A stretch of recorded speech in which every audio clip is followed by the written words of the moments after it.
Okay.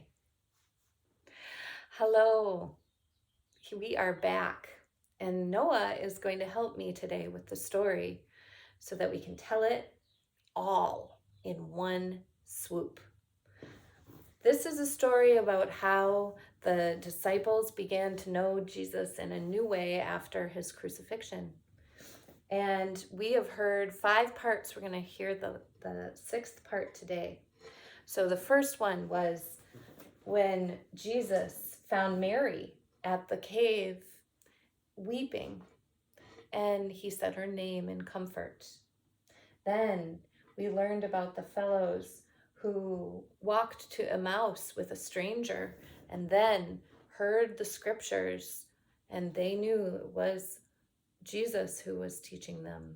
Then we heard about doubting Thomas, who just couldn't believe he had doubt in his bones. But when he found Jesus, he was in a room with the other disciples, and Jesus found him and convinced him and told him to touch his hand.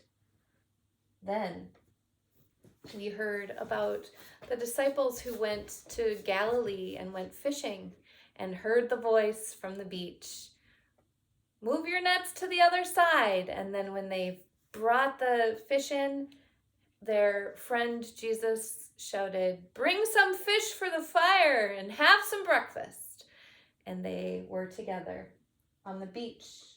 And then we heard about the disciples when they went to the hillside and heard about Jesus's ideas for their future work and how they had to go everywhere and tell everyone about Jesus's story so that they could become a part of it.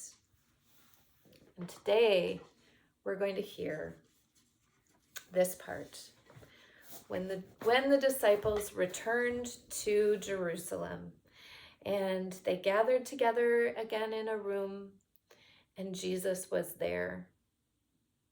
They were much more comfortable by now with this knowing him in a new way and kind of having him pop up and help them understand what was going to happen and what was happening.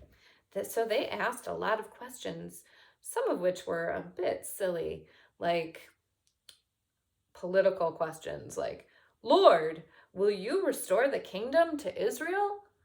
Jesus said, he just cut that short. He said, "It is not for you to know the times or the seasons."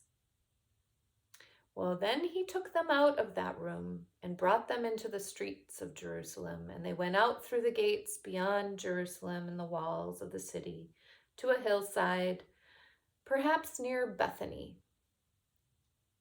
And Jesus stopped, and they gathered around him, and he lifted up his arms and blessed them, looking at each of them. And then he withdrew, and a cloud took him away. They were left looking up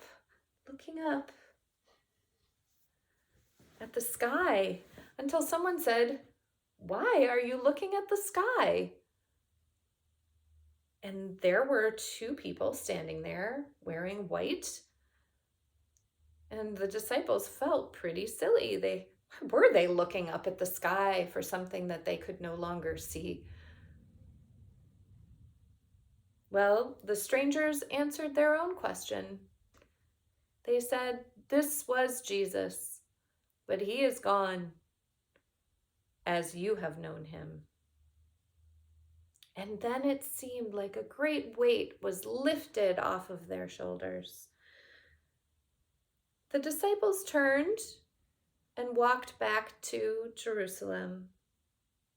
Now they had to wait. What was this thing, the Holy Spirit, that he said would come? And how would they know when it arrived?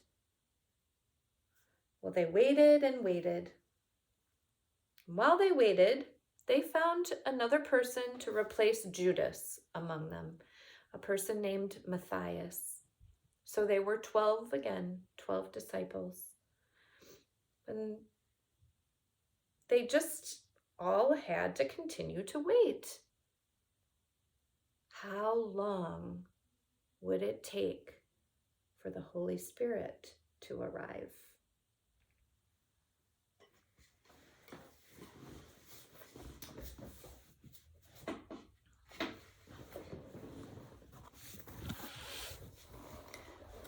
Now I'll show you these one by one.